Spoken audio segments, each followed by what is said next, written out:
दो लड़कियां एक दूसरे की बहुत अच्छी दोस्त होती हैं।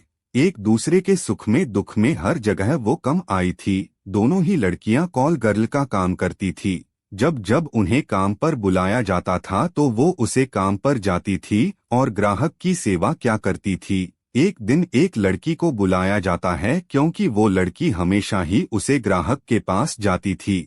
लेकिन उस दिन उसकी तबीयत खराब होती है, वो परेशान होती है। तब अपनी सहेली से कहती है कि आज मैं अपनी ग्राहक के पास नहीं जा सकती हूँ, इसलिए मेरी जगह वहाँ तुम्हें जाना पड़ेगा।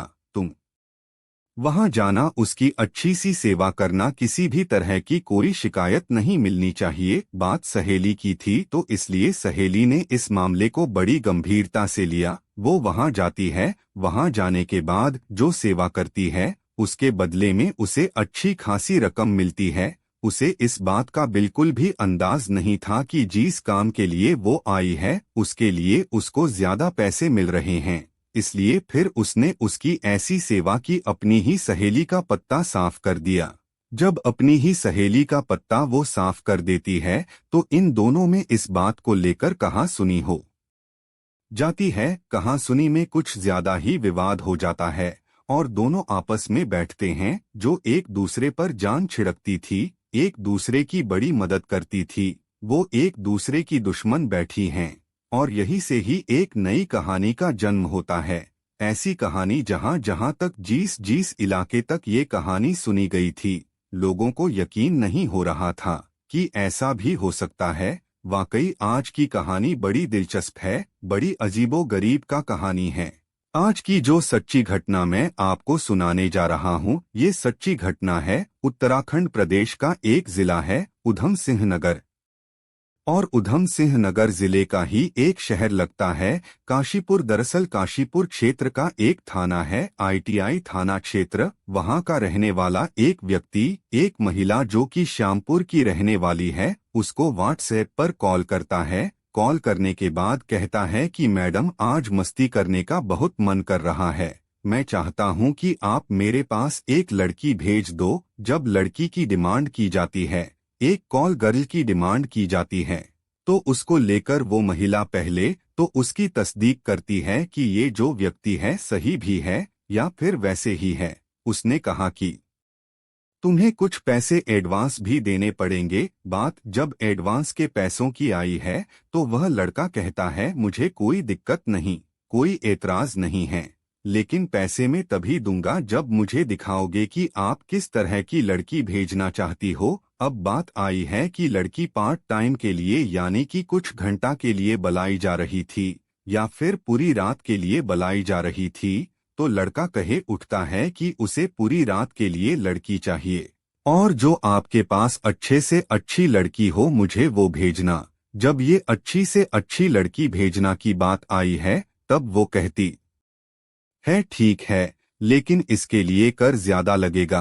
कर ज्यादा वाली बात भी थी। उसने कहा मैं तैयार हूँ। इसके लिए व्हाट्सएप पर उसको कुछ लड़कियों की फोटोग्राफ्स भेजे जाते हैं और उन फोटोग्राफ्स में से कोई भी एक सुंदर लड़की को उसे सिलेक्ट करना था। जिस लड़की पे वो हाथ रखेगा इसके बाद उसको रकम बताई जाएगी कि इसकी कितने रुपए हैं।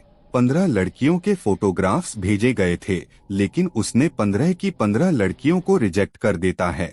अब रिजेक्ट करने के बाद वो कहता है कि मुझे और लड़कियां चाहिए, इससे भी सुंदर लड़की हो तो उसका फोटोग्राफ्स भेजो। अब उसमें से कुछ और लड़कियों की फोटोग्राफ्स भेजे जाते हैं, लेकिन उन 5 में से उसको एक लड़की पसंद आई है। उसके बाद वो कहता है कि ये मुझे लड़की पसंद है। अब जो रकम तय हुई थी, रकम तय के बाद आधी धनराशि उसको एडवांस में देनी थी और वो इस बात को लेकर तैयार हो जाता है।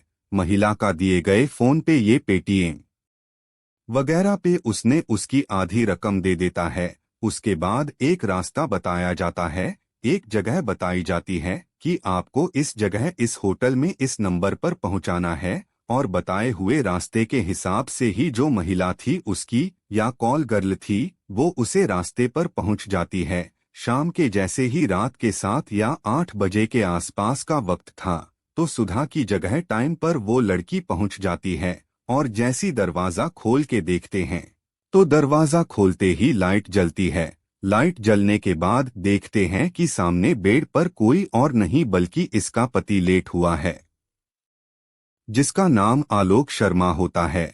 आलोक शर्मा को देखते ही उसकी पत्नी पूजा शर्मा, इस बात को लेकर इनमें काफी विवाद भी हो जाता है, कहासुनी भी हो जाती है। वो कहता है कि तुम यहाँ क्या कर रहे हो, वो कहती है कि तुम यहाँ क्या कर रहे हो। जब एक दूसरे को देखते हैं तो शुरुआत में सोच में पड़ जाते हैं कि शायद ये गलती से इस कमरे में आ गई है, लेकिन लड़के ने लड़की को बुलाया था और लड़की बुलावे पर ही वहां पर आई थी, इसलिए ये धोखा नहीं था बल्कि बिल्कुल जो था वो सही था। महिला को समझने में जरा सा भी वक्त नहीं लगा। उसे इतना गुस्सा आता है कि वो अपने पति के साथ मारपीट तक उतारू हो जाती है, और जैसे ही मारपीट पर उतारू हुई थी तो पति उसे पर भारी पड़ जाता है। वो अपनी पत्नी को वहां पर पीटना शुरू कर देता है।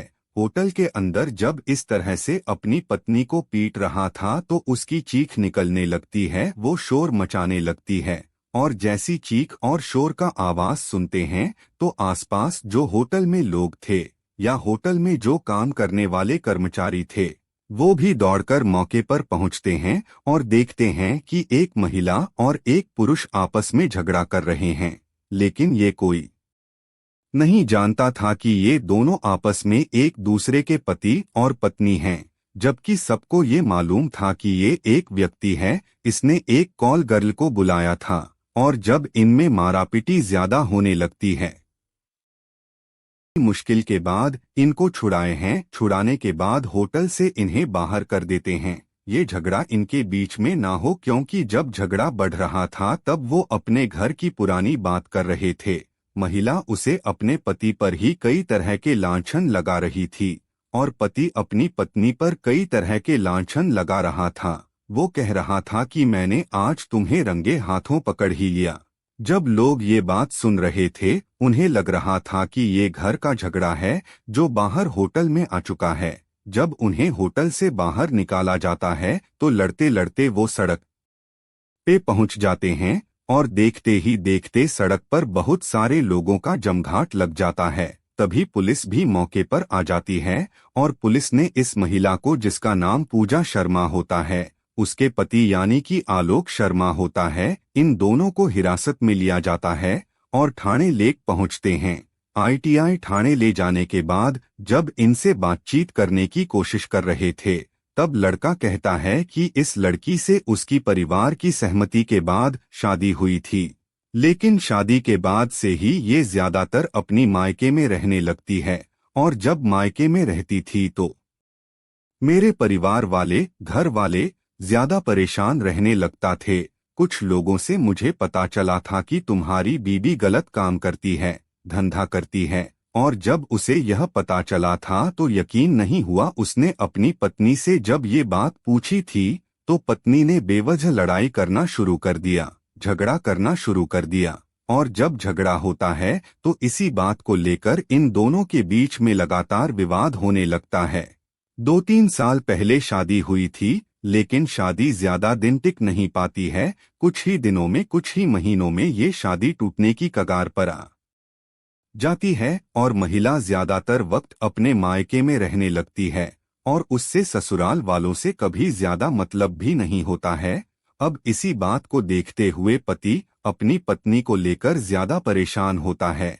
रिश्तेदारों से, दोस्तों से, सभी तरह से मदद मांगता है, लेकिन कहीं से कोई मदद नहीं मिलती। एक दिन ऐसे ही बाजार जा रहा था और बाजार जाते हुए उसको एक महिला मिलती है, और वो महिला कोई और नहीं थी, वो इसकी पत्नी की सबसे खास दोस्त होती है। जैसे इसके सामने टकराता है वो बताती है कि तुम्हारी जो पत्नी है वो श्यामपुर की एक महिला के साथ धंधे वाले काम करती है, वो एक सेक्स रैकेट का एक हिस्सा है, एक सदस्य है। वही इस बात को जब सुनता है तो पति कहता है कि मुझे इस बात पर बिल्कुल भी यकीन नहीं है, भरोसा नहीं है, जो तुम कह रही हो ये बिल्कुल भी सच हो ही नहीं सकता।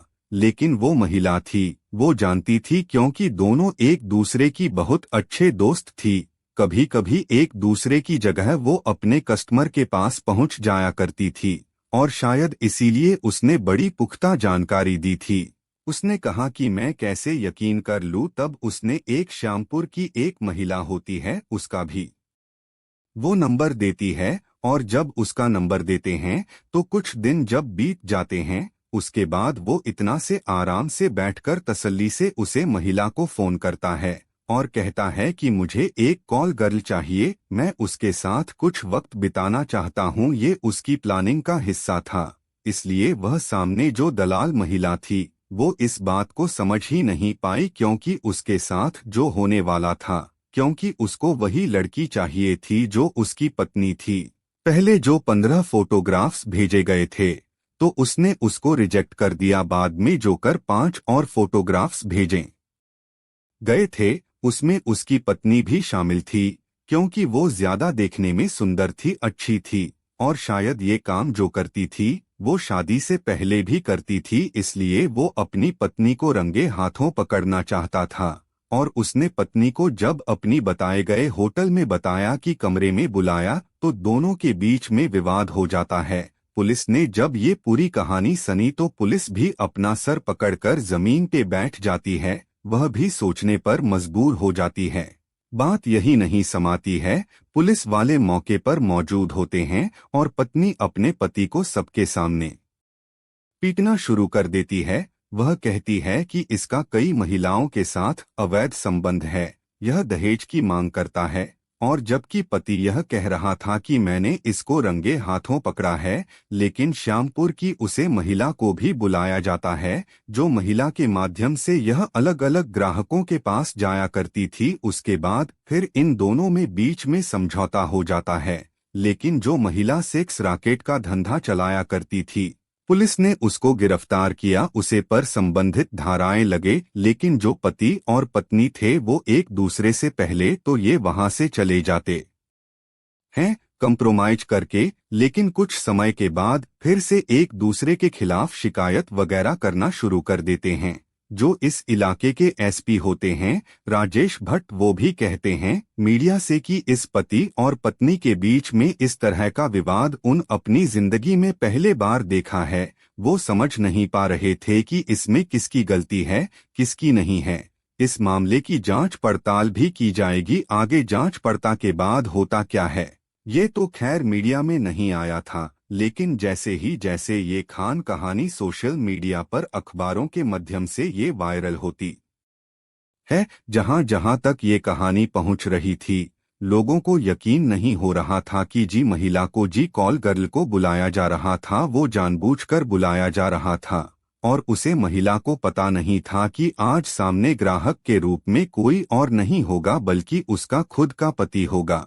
और इसी बात को लेते हुए, क्योंकि इसमें एक बात और भी आई थी कि महिला अपने पति से छुटकारा चाहती थी, लेकिन पति बिल्कुल भी छुटकारा देना चाहता ही नहीं था। शायद तलाक ना होने की वजह से ही इनमें लगातार विवाद भी बढ़ रहा था। दोस्तों, इस पूरे घटनाक्रम को सुनाने का उद्देश्य किसी को परेशान करना नहीं है, किसी का दिल दुखना नहीं है, बल्कि आपको जागरूक करना है, आपको सचेत करना है। आप जहां भी रहे अपना ख्याल रखें, सुरक्षित रहे। जय हिंद, जय